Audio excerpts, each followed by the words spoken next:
안녕하세요. 저는 결혼을 앞둔 예비 신부입니다. 식도 올려보기 전에 결혼이 한 번 엎어질 뻔했다가 다시 결혼을 준비 중에 있거든요. 이렇게 결혼을 하는 게 맞는지 모르겠다는 생각은 중간중간 들긴 하지만 상황을 이렇게까지 만든 남편이 억울한 입장이긴 한 것 같아 용서를 한 상태입니다. 남편이 바람을 핀 것도 아니고 돈을 날린 것도 아니고 마마보이 같은 사람도 아니에요. 모자르듯 남편과의 인연을 단번에 정리할 수가 없기도 했고 남편과 제2의 인생을 함께 해보지 못해서 그런지 남편을 향한 마음이 여전히 컸기 때문입니다. 제가 들려드릴 사연은 결혼 전부터 엎치락 뒤치락 난리였던 예비 시댁 사람들과의 관계에 대한 거예요. 결혼하신 분들 중에 혹시 형님 되는 여자 식구가 있는지 궁금합니다. 있다면 형님이랑 친한 분들도 계실까요? 저는 아직 정식 식구도 아닌데 예비 형님 문제로 결혼을 엎을 뻔했거든요. 물론 지금은 당연히 해결이 되었기에 제가 이 글을 쓰게 된 것인데요. 제 이야기 한번 들어보시고 제 언행에 대해 따끔한 조언 한마디씩 부탁드립니다. 제게는 연애 기간 6년 차인 남자친구가 있습니다.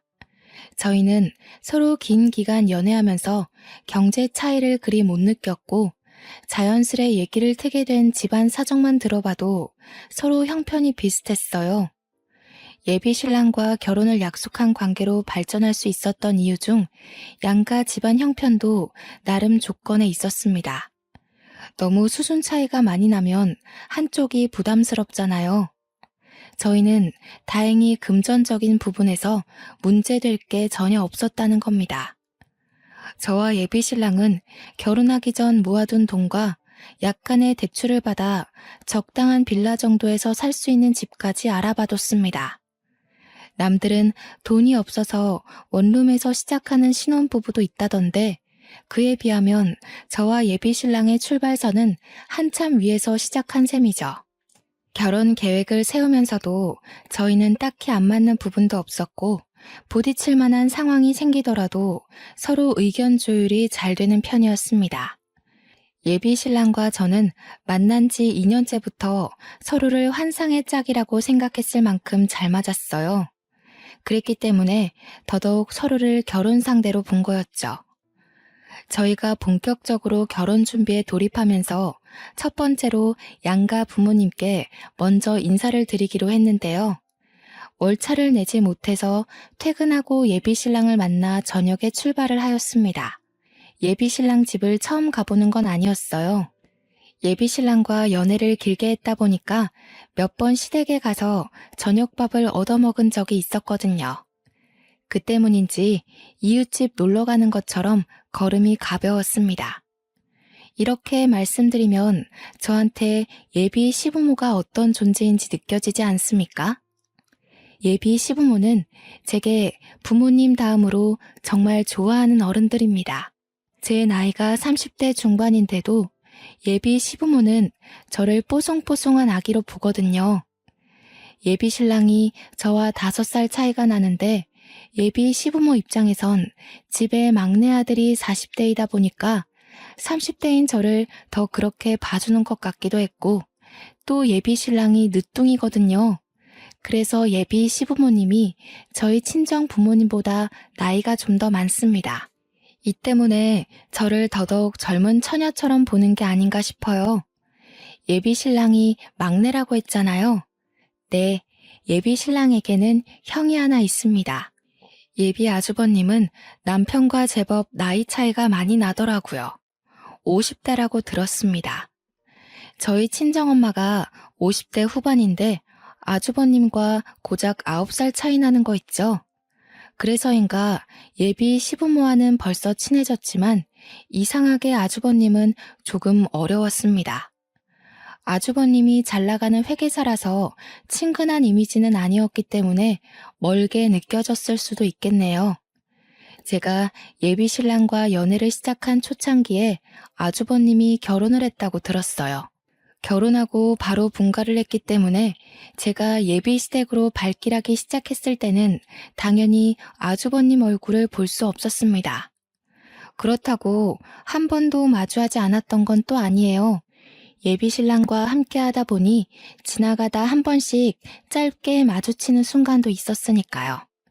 제가 이렇게 아주버님 얘기를 길게 했던 건 당연히 예비 형님 얘기 때문이란 거 앞에 말씀드렸죠. 아주버님 얼굴도 잘 못 봤는데 제가 어디 예비 형님을 만났을 리가 있겠습니까?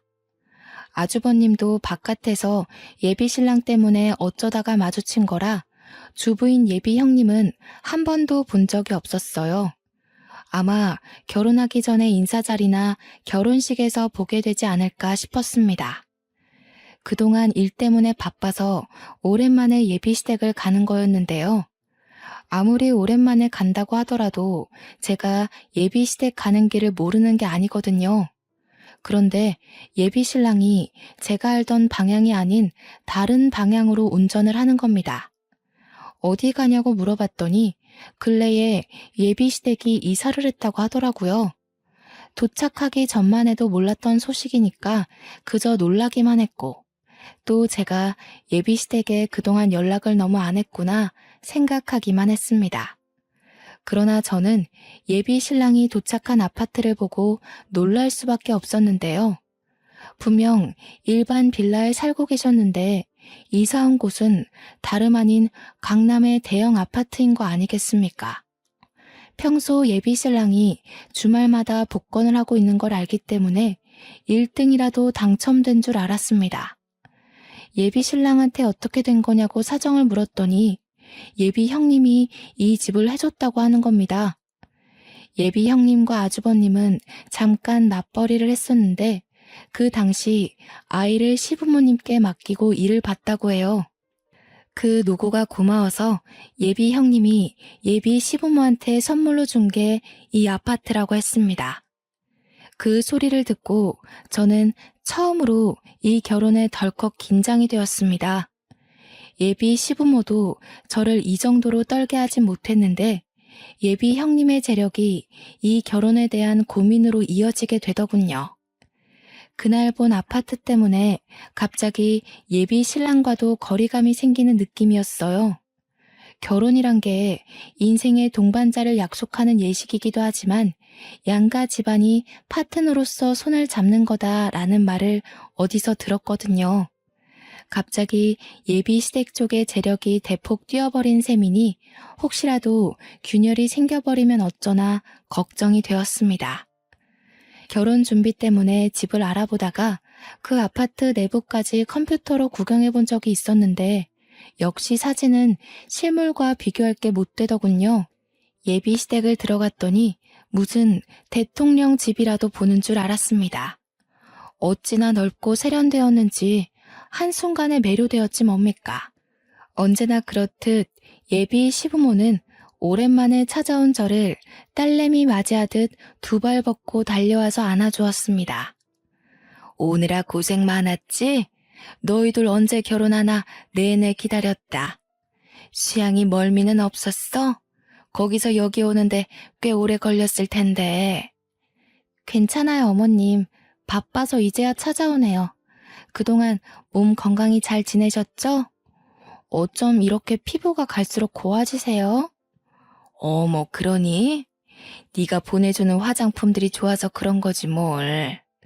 네 시애비도 요즘 기미가 많이 줄었어. 우리가 다 늙어서 이렇게 며느리 덕을 본다. 제가 피부과 간호사로 일하고 있어서 저희 부모님과 예비 시댁 화장품을 주기적으로 챙겨드리고 있었어요. 별것 아닌데도 예비 시댁에선 선물을 받고 나면 꼬박 제게 연락을 해서 고맙다고 해주셨습니다. 생색내고자 챙겨드렸던 건 아닌데 그만큼 예비 시부모의 인품이 훌륭했다는 겁니다. 예비 신랑은 이제 막 약사로 개인 약국을 차리게 된 젊은 새내기였어요. 예비 신랑이 제 친정을 알아서 먼저 챙겨줬기에 저도 제 선에서 똑같이 잘하고 싶어서 그랬습니다. 원래 그날 예비 시부모와 저녁 한 끼 하고 바로 돌아가는 거였는데 예비 신랑이 바로 앞동에 예비 형님이 산다고 하면서 온 김에 인사하고 가는 게 어떻냐고 제안하더라고요. 한 번도 만난 적 없지만 언젠가 만나야 될 예비 형님 언급에 잠깐 잊고 있던 긴장감이 다시 불쑥 솟았습니다. 이렇게 갑자기? 약속된 것도 아니라서 그쪽에서도 불편할 텐데. 게다가 이미 저녁 시간도 훨씬 넘겼잖아. 나는 처음 뵙는 건데 이렇게 찾아가는 건 좀 예의가 아니지 않을까? 에이, 형수는 그런 거 없어. 얼마나 털털하고 시원한 성격인데. 평소에 내가 자기 자랑하면 그렇게 보고 싶어 하더라고. 내가 형수랑 동갑이라 친구처럼 지낸다고 했잖아. 그렇다 보니 가끔 만나서 사적인 고민이나 얘기도 나누거든. 근래 네 얘기를 엄청 했더니 자리 좀 만들어 달라고 하더라. 예비 신랑의 해맑은 제안에 저는 결국 따를 수밖에 없었습니다. 방문 손님으로서 선물도 준비 못했는데 예비 신랑이 다 괜찮다고만 해서 그대로 예비 형님 집을 찾았습니다. 그렇게 방문한 예비 형님네 집은 예비 시부모 집보다 훨씬 넓고 화려했어요. 뒷동보다 앞동이 더 비싼 곳이란 건 알고 있었지만 이 정도로 운동장 같은지는 몰랐습니다. 원래 예비 형님이 예비 시부모 집도 앞동 아파트로 사주려고 했대요. 그런데 예비 시부모가 둘이서 살 건데 뭐하러 그리 큰데 사냐고 해서 뒷동으로 사줬다고 했어요.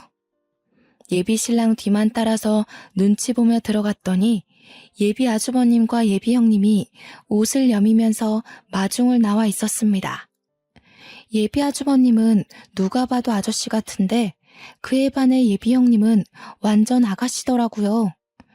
예비 신랑과 동갑이라는 건 알고 있었지만 예비 아주버님과 안 어울릴 정도로 어려 보여서 좀 놀랐어요. 예비 형님은 다소 화려한 인상인 저와 다르게 강아지처럼 순한 인상을 가졌더군요. 그 때문에 웃는 모습이 그렇게 사근사근하고 상냥해 보였고 덕분에 제 긴장이 은근 풀리기도 하였습니다. 어머, 수영 씨는 피부과 간호사라더니 피부가 정말 좋다. 시술 하나도 안 한 거죠? 역시 아는 게 힘이라고. 저도 화장품 추천 좀 주면 안 돼요? 네, 시술은 안 해봤어요. 제가 시간 날 때 제품 몇 개 보내드릴게요. 그런데 굳이 안 하셔도 될 것 같은데요? 이미 피부 빛깔이 장난 아니세요. 저와 예비 형님은 여자라면 적당히 나눌 인사를 했고 예비 형님이 직접 과일을 대접해 주었습니다. 예비 형님은 순한 인상에 비해 꽤나 직설적인 톤이었는데요. 성격도 그와 맞게 거침이 없는 타입인가 보더라고요. 저와는 초면인데도 저희에게 신혼집 사정을 물어봤습니다. 나랑 수영이 모은 돈이 좀 돼서 저기 변두리 쪽에 30평 정도는 구할 수 있을 것 같아. 가봤는데 좋더라고. 산책로도 있어서 강아지 2마리 정도도 키워볼까 해. 그래? 서울 변두리 쪽이면 출근하는데 무리 되지 않겠어? 또 어머님 아버님 집이랑도 멀어지는 거잖아. 왔다 갔다 힘들 텐데. 둘이서 얼마 모았는데? 한 2, 3억 정도 돼. 대출까지 보태면 5억 좀 안 될 것 같아. 네가 돈 많은 집 딸이니까 몰라서 그래. 결혼 이렇게 시작하는 거면 어렵지 않게 출발하는 거야.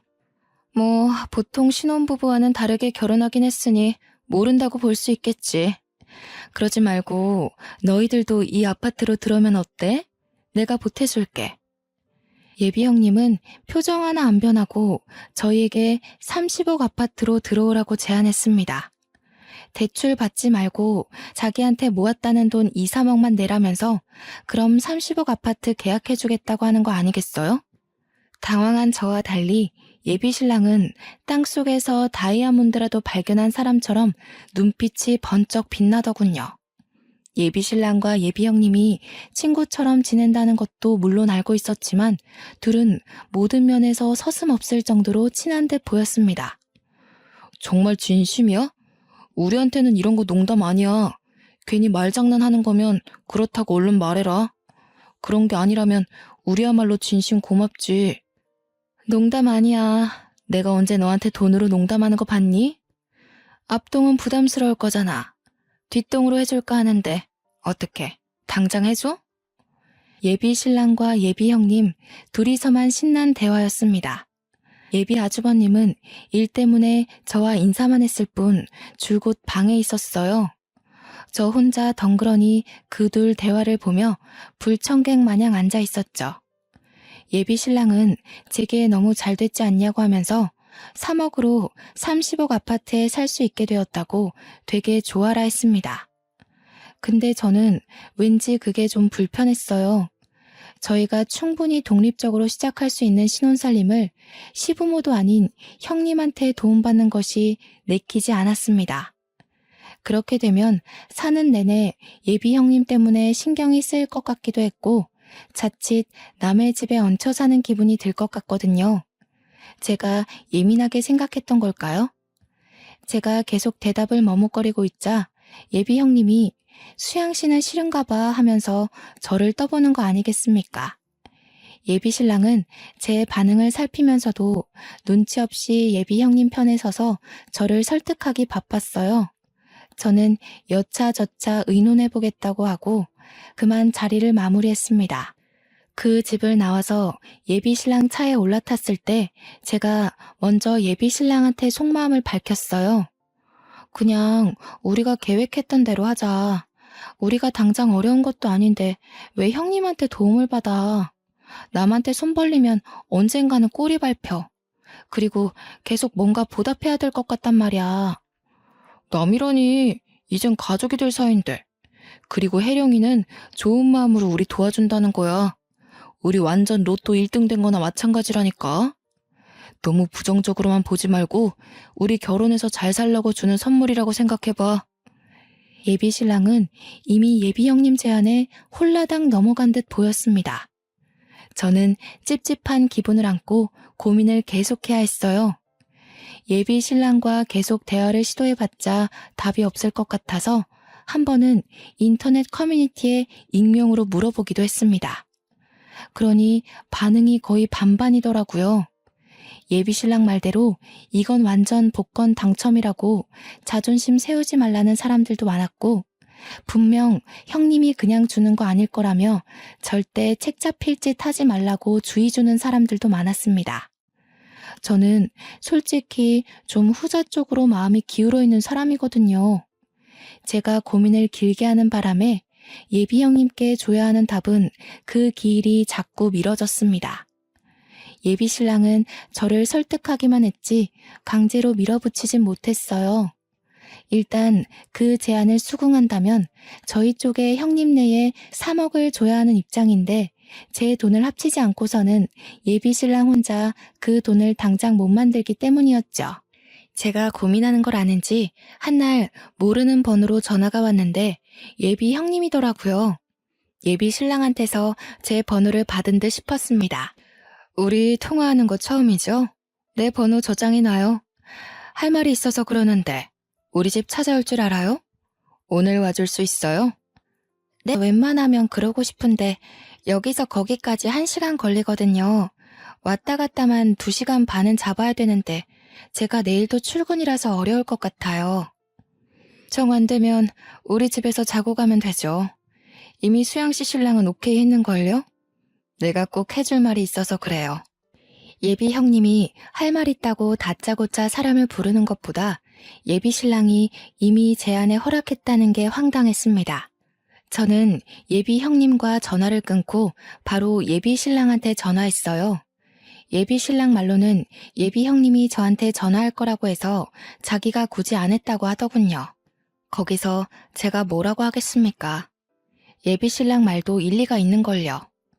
시댁이랑도 별 이상이 없는데 왜 자꾸 엉뚱한 데서 묘하게 불편한 감정이 생기는지 모르겠습니다.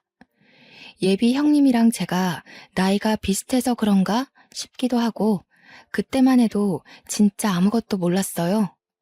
별 수 없이 예비 신랑을 만나 예비 형님 아파트에 또다시 인사를 하러 갔습니다. 예비 형님이 저희를 부른 이유는 역시나 해결되지 않고 있던 집 문제였어요. 보아하니 예비 형님과 예비 신랑이 짜고서 저를 설득하기 위해 마련한 자리 같았어요. 예비 형님이 집 얘기하자마자 예비 신랑이 적당한 타이밍에 계속 맞장구 치며 저를 부추겼거든요. 둘이서 쿵짝이 잘 맞는 걸 보니 저 하나 설득시키자고 작당한 게 충분히 예측되었죠. 그럼에도 불구하고 제가 쉽게 판단을 내리지 못하니까 그 끝도 없는 논쟁은 참 길게도 이어졌습니다. 결국 저는 거기서 저녁도 먹고 하룻밤 신세까지 지게 되었어요. 예비 형님이 저와 예비 신랑에게 손수 잠옷도 빌려주더군요. 그날 저는 빈방에서 예비 신랑과 긴밀한 대화를 더 나눴습니다. 자기 이러는 거 솔직히 자존심으로밖에 안 보여. 혜령이 두 번째 보잖아. 집 사줬다고 생색내래로 보였어? 왜 이렇게 부정적이야? 자존심? 그래, 자존심 상하긴 해. 왠지 받으면 안 될 것 같아서 그러지. 내 돈도 아닌데 언젠가는 그걸 달라고 할 수도 있고, 그걸 빌미로 우리한테 생색을 낼 수도 있어. 계속 같은 소리네. 혜령이 그런 애 아니라니까. 혜령이는 너더러 신중하고 야무져서 나보고 신부 하나는 잘 골랐다고 하더라. 어차피 나랑 결혼하면 혜령이랑 한 식구가 되는 건데 좀 좋게 보려고 노력하면 안 돼? 제가 답답하게 행동했는지 예비 신랑은 잠깐 담배 좀 피고 오겠다고 나가버렸습니다. 예비 신랑은 담배를 자주 피는 건 아니었고 열받을 때마다 성질내는 대신 담배로 화를 다스리는 사람이었는데요. 그러니까 지금 성질이 났다는 뜻이에요. 예비 신랑이 저렇게까지 나오니까 진짜 예비 신랑 말대로 제가 너무 민감하게 생각했나 싶더라고요. 예비 신랑 돌아오면 좋은 방향으로 얘기를 다시 해볼 생각이었습니다. 그런데 예비 신랑이 1시간이 넘어도 안 오는 거 아니겠어요? 기다리다 못한 제가 방 밖을 나가봤는데 넓은 거실 쪽에서 무슨 소리가 들렸습니다. 소리 나는 대로 따라가 보니 거실이 아니라 주방 쪽이었고 저는 발소리를 더더욱 죽여가며 소리의 출처를 찾아보게 되었죠. 그런데 그곳에서 저는 정말 충격적인 장면을 보게 되었는데요. 예비 형님과 예비 신랑이 대화 중인 것 같았는데 예비 신랑이 머리를 싸매며 잠깐 고개를 숙이고 있는 상황에서 예비 형님이 예비 신랑한테 줄 물에다가 뭔지 모를 약을 타는 겁니다. 당시 휴대폰을 들고 있던 상태도 아니었고 들고 왔더라도 당황해서 못 찍었을 정도로 놀랐습니다. 예비 신랑이 아무것도 모르고 그걸 마시려고 하길래 저도 모르게 뛰어가서 예비 신랑 손에 있는 컵을 쳐내버렸어요. 방금 물에다 뭐 하신 거예요? 이상한 짓 한 거 맞죠? 제가 똑똑히 봤어요. 물에다가 이상한 가루약 탔잖아요. 저기 싱크대에 껍질도 버려... 무슨 소리 하는 거야? 수영씨 자다가 꿈이라도 꿨어요? 아무리 그래도 그렇지 사람 다칠 뻔했잖아요. 새벽에 이게 무슨 난리야. 제가 싱크대로 가서 예비 형님이 썼던 약봉지를 손대려고 하자 예비 형님이 제 앞을 막아서더니 갑자기 주저앉았습니다. 그러더니 맥락 없이 서럽게 울기 시작하는 거 아니겠습니까? 예비 신랑은 제가 아닌 예비 형님을 살피기 시작했는데 한 번도 저한테 화낸 적이 없던 예비 신랑이 그때 처음으로 언성을 높였습니다. 자기 도대체 왜 이래? 왜 이렇게 혜령이를 못 잡아먹어서 안달이야? 결혼하면 자기가 형님으로 모셔야 될 사람이라고. 혹시 혜령이한테 자격지심 있어? 뭐라고? 내가 말해줬잖아. 저 사람이 오빠 먹는 물에다 약 타는 걸 봤다니까? 어떻게 나한테 그런 소리를 할 수가 있어. 오빠는 적어도 내 말을 먼저 들어주려고 해야지. 애 같은 소리 하지 마. 또래 나이에 혜령이가 너보다 너무 잘나서 시기하는 거지. 내가 보기엔 너 이러는 거 열등감 맞아. 진짜 실망이다. 내 말 좀 들어. 오빠가 확인해보면 되잖아. 저 사람이 약을 탔는지 안 탔는지. 경찰이라도 불러서 여기 쏟아진 물 성분 조사해보라고 해. 그만해. 어느 정신 나간 사람이 그런 짓을 하겠어? 너 지금 나이가 30이 훌쩍 넘었어. 그런 허황된 변명이 통할 거라고 생각돼? 그 정신 나간 사람이 바로 네 형수라고. 내 말은 확인도 안 해보려고 하면서 저 사람 말은 뭐가 그리 믿을 게 있다고 감싸도는 건데 진짜 정신 나간 년이 누군지 모르겠어? 저는 결국 식구끼리 해선 안 될 말을 저질러 버렸습니다. 그랬더니 예비 신랑은 아예 저를 막장으로 보더군요. 예비 신랑은 곧 저를 향해 실망한 기색을 비추곤 예비 형님을 챙겨 예비 형님 방으로 가버렸습니다. 그날 이후 저는 예비 신랑과 연락도 안 했어요. 예비 신랑이 얘기 좀 하자고 여러 번 연락이 왔지만 그때마다 무시했단 말이죠. 그러다 예비 신랑이 결국 제가 일하는 직장을 찾아오게 되었고 할 수 없이 대면을 해야만 했습니다. 나랑 헤어질 거야? 왜 내 연락 피해? 해결을 하려면 대화를 해야지. 혜령이가 너랑 다시 얘기해보고 싶어해. 사과 받아주겠대. 시간 언제 괜찮아? 그럴 필요 없어. 나 이번 기회에 오빠랑 헤어질 거니까. 그래서 연락 피했던 거고 이왕 만나버린 김에 말할게. 우리 여기까지 하자. 저는 홧김에 없는 소리 하는 사람이 아닙니다. 100% 진심이었습니다. 예비 신랑과 연락 안 하는 시간 동안 저도 제 나름 생각 많이 하고 내린 결정입니다. 예비 시댁에서 예비 형님이란 존재가 사라지지 않는 이상 그 집과 인연을 맺어선 안 된다는 쪽으로 마음이 기울어 버렸어요. 그리고 그날 예비 형님 집에서 보였던 예비 신랑의 태도, 그건 제게 엄청난 실망을 안겨준 일이었습니다. 오빠도 마음 정리할 필요하지. 정리 잘하고 파혼 얘기 아니면 앞으로 연락하지 말아줘. 그래도 6년 동안 좋았어. 이렇게 끝나버릴 줄은 몰랐는데 우린 여기까지인 것 같다. 제가 답도 안 듣고 무작정 일어나 버리자 예비 신랑이 저를 다급히 붙잡더라고요. 그 손길을 뿌리치고 집에 돌아왔습니다. 그리고 며칠간 예비 신랑도 제게 연락을 안 했어요.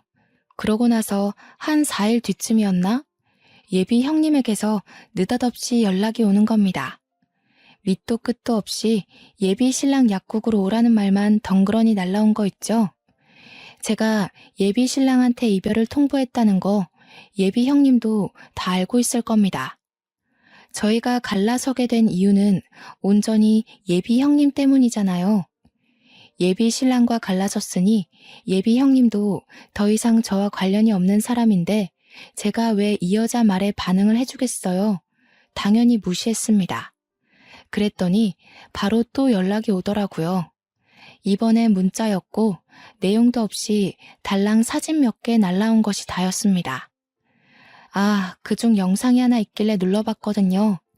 예비 형님과 예비 신랑이 술자리를 갖는 장면이었는데 예비 신랑이 좀 많이 취해 보였고 방으로 들어가는 예비 신랑을 뒤따라 예비 형님이 옷을 풀어 헤치면서 따라 들어가는 모습이 찍혀 있더라고요. 휴대폰을 어디 세워두고 그 모습이 나오게끔 똑똑하게도 찍어놨더라고요. 더 어처구니가 없었던 건 장소가 예비 신랑 집이라는 거예요. 예비 시댁이 아니라 예비 신랑 혼자 자취하던 공간이요. 이건 저와 이별한 지 고작 4일 만에 예비 신랑이 여자를 들인 셈이잖아요. 그것도 자기 형수를 말이에요. 그걸 받고서 저는 예비 신랑에게 파혼 확정을 통보했습니다. 예비 신랑이 생각하고 말고 할 시간도 주기 싫었어요. 그리고 그날 밤 저를 또다시 찾아온 예비 신랑은 마지막으로 봤던 날보다 많이 초췌해 있더군요. 자기야, 도대체 왜 이래? 우리 좋았잖아. 앞으로 더 좋아지려고 도움 좀 받는 게 그렇게 어려워?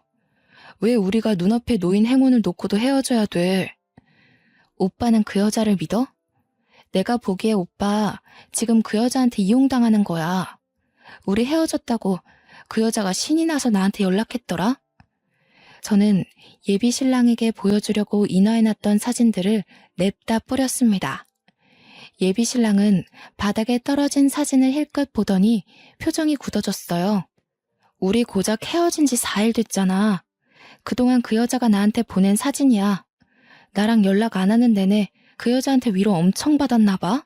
그 사진들은 전부 술 먹고 기절해서 차림새가 불량한 예비 신랑과 그 옆에 나란히 누워서 오해 살만한 차림으로 예비 신랑한테 기대어 있는 예비 형님의 모습들이었어요. 이게 다 뭐야? 난 모르는 사실이야. 조작된 거 아니야? 너랑 헤어지고 혜령이가 많이 위로해줬던 건 맞아. 근데 그냥 같이 술 먹은 게 다였어. 나 정말 이거 몰라. 그 여자가 나더러 뭐라는 줄 알아? 조용히 결혼하래. 자기랑 오빠랑 관계 눈 감아주면 30억을 더 주겠대. 돈 좋아하는 오빠한텐 솔깃할지 몰라도 나는 이런 더러운 웅덩이에 빠져주고 싶지 않거든. 우리가 왜 헤어져야 하는지 알겠어? 예비 신랑의 변명을 더 이상 듣기 싫었습니다. 모르는 사실이라고요? 참으로 웃기는 소리죠. 둘이서 같이 자리를 가졌다는 것 자체가 이런 사이라는 걸 증명하는 건데 변명을 하고 싶으면 좀 그럴싸한 걸로 우길 것이지 싶더군요. 그대로 집에 들어가려는데 예비 신랑이 저를 급하게 붙잡았습니다. 그러면서 계속 정말 몰랐다고 이게 무슨 상황인지 모르겠다고 엄청 당황스러워 하더라고요. 오빠도 마음 있으니까 나 내팽개치고 그 여자만 거들떠 본 거잖아. 지금에서야 아니라고 하겠지. 근데 어떡하니? 오빠가 지난날 내 자존심 운운하며 저 여자 치켜세웠던 모습을 다 기억하고 있는데 이 사실 너네 엄마 아빠는 알고 있니? 오해라니까.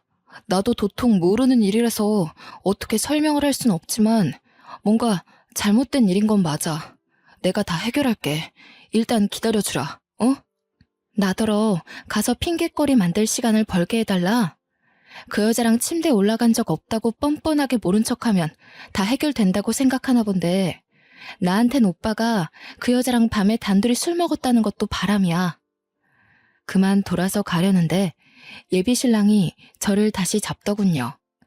그대로 귀싸대기를 한 대 날려주고 바로 길가로가 택시를 탔습니다. 저는 그렇게 6년을 함께한 인연과 헤어졌습니다. 그런데 한 2주가 지났을까 예비 형님한테서 또 연락이 온 거 아니겠습니까? 수양씨, 똑똑한 사람인 줄 알았는데 생각보다 맹탕이네요? 돈 30억 더 준다잖아. 그깟 남자 하나 때문에 30억을 안 받겠다고요? 어차피 헤어질 거 그냥 눈 감고 결혼해서 나한테 돈이라도 받아요. 나는 돈 아쉬운 사람이 아니라서 태곤이만 있으면 되거든요. 저기요, 태곤 오빠가 그쪽이 지금 이러는 거 알아요? 그렇게 자신만만하게 사진 보낼 정도면 이미 태곤 오빠가 그쪽한테 넘어갔다는 거잖아요. 그렇게 돈 아쉬운 사람 아니면 그냥 이혼하고 태곤 오빠랑 당당하게 살림 차리세요.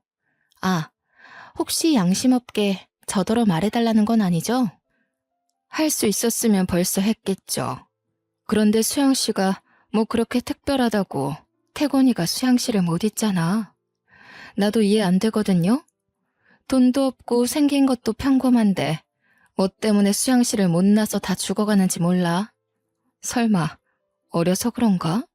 생각하는 꼬라지하고는 둘이서 뭔 작당을 했길래 또 나를 구워 삼기 시작하는지 모르겠는데 재혼을 하든 동거를 하든 내 알 바 아니니까 알아서들 하세요. 똥 묻은 돈으로 유혹해봤자 제 눈엔 그냥 똥으로밖에 안 보이네요. 뭐라고요? 말하는 싸가지하고는. 됐고 태곤이 마음부터 돌려놔요. 혹시 수양씨가 자꾸 여지 주고 있는 거 아니야? 그게 아니면 고작 6년 만난 걸로 사람이 망가지는 게 말이 안 되잖아요. 저 지금 바쁘거든요? 누구처럼 할 일 없이 집에서 남자 꼬시는 사람과는 달라서요. 이혼할 엄두가 안 나서 그러는 거면 그건 제가 도와드릴 수 있을 것 같네요. 기다리세요. 입씨름하기 싫어서 무작정 예비 형님 전화를 끊었더니 예비 형님이 또 전화가 오는 겁니다. 저만 이렇게 사랑하는 사람들을 잃는 건 억울하잖아요. 예비 형님한테 직접 이혼하는 걸 도와주겠다고 했으니 약속은 지켜야겠더라고요. 저는 예비 형님 연락을 다 넘기고 바로 예비 아주버님께 문자로 연락했습니다. 예비 형님께 받았던 사진과 영상 그리고 통화 녹음 내용을 전부 보내줬어요. 이 상황에 상관없던 예비 아주버님께 괜한 피해를 주는 것 같아 죄송했지만 한편으론 예비 아주버님이 이혼을 했으면 좋겠다고도 생각했어요. 예비 아주버님께 보낸 연락들로 인한 파장은 제법 컸습니다. 제가 예비시댁에서 오는 연락을 받지 않으려고 일부러 벼르고 있었는데 상상 이상으로 연락이 많이 오더라고요. 예비 시부모껜 이렇게 되어버린 사실이 죄송해서 차마 연락을 받을 순 없었고 예비 형님 전화는 마지막으로 딱 한 번 받아봤습니다. 어떤 꼴이 되었는지 좀 궁금했거든요. 뭣도 없는 년, 기세 좀 펴게 도와줄랬더니 꼴에 자존심만 세서는. 네가 감히 나를 이 꼴로 만들고서 무사할 것 같아? 세상에 돈만 있으면 못하는 게 없어. 내 손으로 너 하나 망가뜨리는 거 아무것도 아니라는 거야. 네가 가진 돈이 다 네 돈이니? 네 부모님 돈 아니야? 부모 없으면 아무것도 아닌 주제에 세상에서 돈만 있으면 다 된다고? 그런데 왜 나한테 전화해서 따지고 있어? 가서 돈으로 사람들 마음 사서 네 편 만들면 되잖아. 그게 안 되니까 너도 이 난리인 거 아니야? 이혼하게 도와줬으면 고맙다고 절이나 할 것이지. 뭐라고? 어디서 반말이야. 이혼을 하고 말고는 내가 정한다고 했지. 태곤이까지 날 미친년으로 보잖아. 어떡할 거야? 잘 됐네. 네가 네 무덤 판 거라고 생각해라. 그리고 너 피부 관리 좀 해야겠더라. 35살 치곤 잔주름이 너무 많아. 어쩌다 보니 점점 유치한 다툼으로 변질되는 것 같아서 그만 끊어버렸습니다. 보니까 예비 아주버님한테 이혼 소송을 당했나 봐요. 심지어 예비 아주버님은 제 연락을 받고 바로 그 집을 나왔다고 했습니다. 예비 아주버님이 인상만큼이나 뒤 안 돌아보는 성격이 맞았나 보네요. 부정행위를 뻔뻔하게 자랑하더니 참 꼴 좋지 않습니까? 얼마나 고소하던지. 하나 의아했던 건 예비 신랑이랑 따로 관계가 발전할 줄 알았는데 그건 또 아닌가 보더라고요. 예비 신랑이 제게 받았던 사진을 가지고 예비 형님한테 찾아가 따지고 호통을 쳤다지 뭡니까? 이런 정황을 몰랐다는 예비 신랑의 말이 사실인 걸까요? 그때 좀 혼란스러웠던 걸로 기억합니다. 확실히 예비 시댁이 난리 나긴 했던 건지 시댁까지 제게 연락이 왔는데요. 예비 시부모가 저를 워낙 딸처럼 잘 대우해줬다고 했잖아요. 계속 오는 연락을 여태 피하기만 했는데 생각해보니 뭔가 인사도 없이 그냥 떠나는 건 예의가 아닌 것 같아서 전화를 받았습니다. 아가, 얘기 들었다. 얼마나 힘들었을꼬. 우리 태곤이가 너한테 얼마나 미안해하고 있는지 몰라.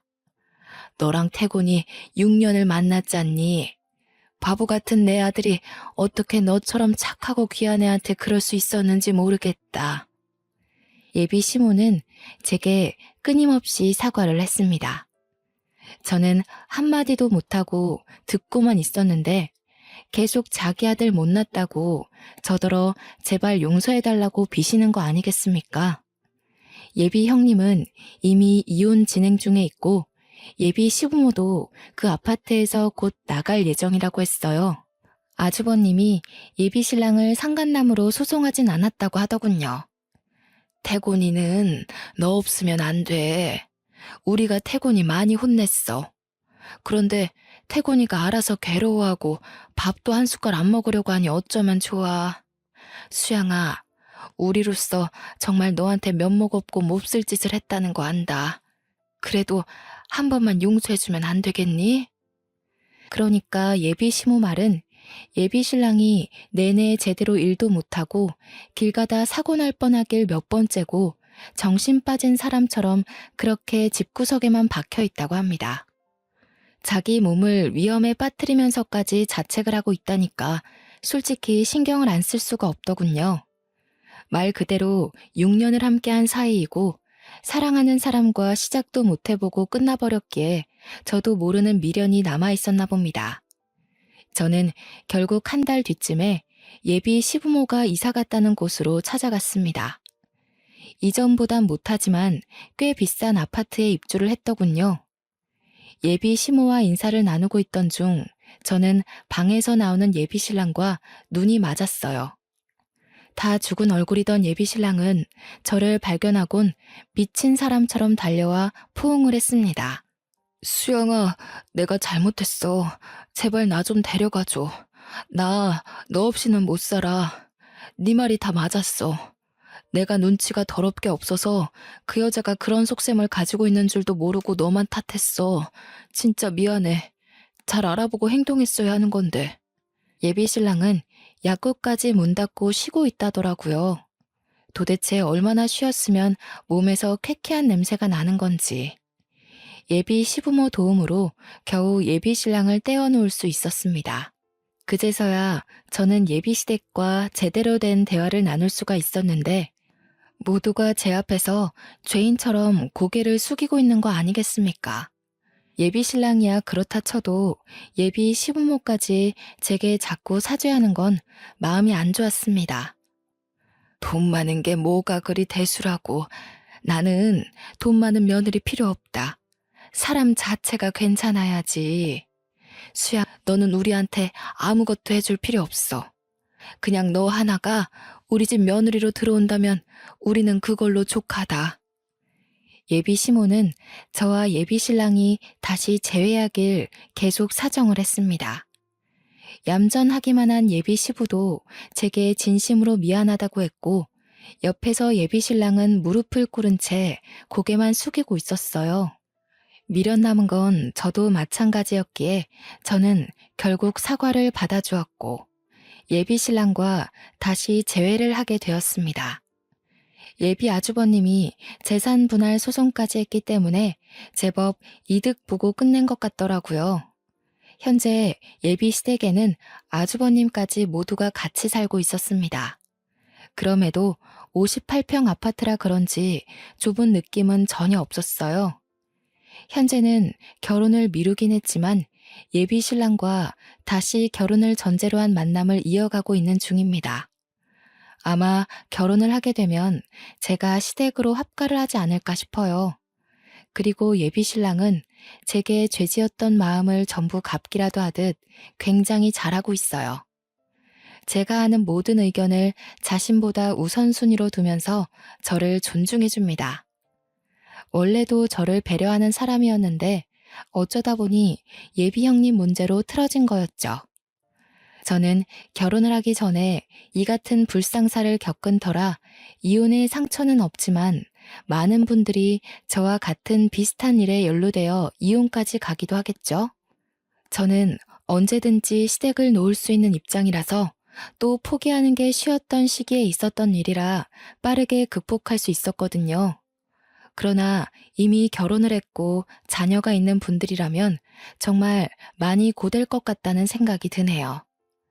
살면서 이런 황당한 문제는 부부 프로그램에서만 볼 수 있는 일인 줄 알았는데 이런 무서운 일이 현실에서도 일어날 수 있다는 것이 참 놀라웠습니다. 왜 있는 사람이 더 한다고 돈이면 뭐든 다 되는 줄 알던 그 여자가 이번 기회에 따끔하게 깨달았으면 좋겠습니다. 그 여자가 사람들을 잘못 골라도 한참 잘못 고른 거죠. 여태 돈이면 다 되는 삶을 살았을지 모르겠지만 다시는 어디 가서 돈으로 남의 삶에 불질하지 않길 바랄 뿐이네요. 물론 3살 버릇 80까지 가는 터라 어렵겠지만요. 이렇게 긴 글을 써보는 건 처음인데요. 제가 워낙 글에는 소질이 없는지라 글이 좀 뒤죽박죽이었지 않나 걱정이 되네요. 다들 제 사연 괜찮게 들으셨는지 모르겠습니다. 다른 사연들을 보면 사연자들을 아프게 한 사람들과 인연을 끊지 못했을 때 따끔한 코멘트를 좀 많이 남기시던데 왠지 저도 예비 신랑과 재회를 하는 바람에 욕 좀 먹지 않을까 싶어요. 각오 단단히 하고 있습니다. 예비 신랑도 제가 이번 일로 사연 올리게 된 걸 알거든요. 대충 내용들을 얘기해줬고 그 때문에 우리가 욕을 먹을 수도 있다고 특히 예비 신랑한테 귀 간지러울 수 있으니 조심하라고 했거든요. 직접 한 소리 듣는 것도 아닌데 예비 신랑이 덜컥 겁을 먹은 거 있죠? 한참을 웃었습니다. 제 사연이 언제 등장할진 모르겠으나 그때 되면 이미 남편이 되었을 예비 신랑과 함께 저도 우리 이야기를 기다리고 있으려고요. 그만 글을 끝내도록 할게요. 들어주셔서 고맙습니다.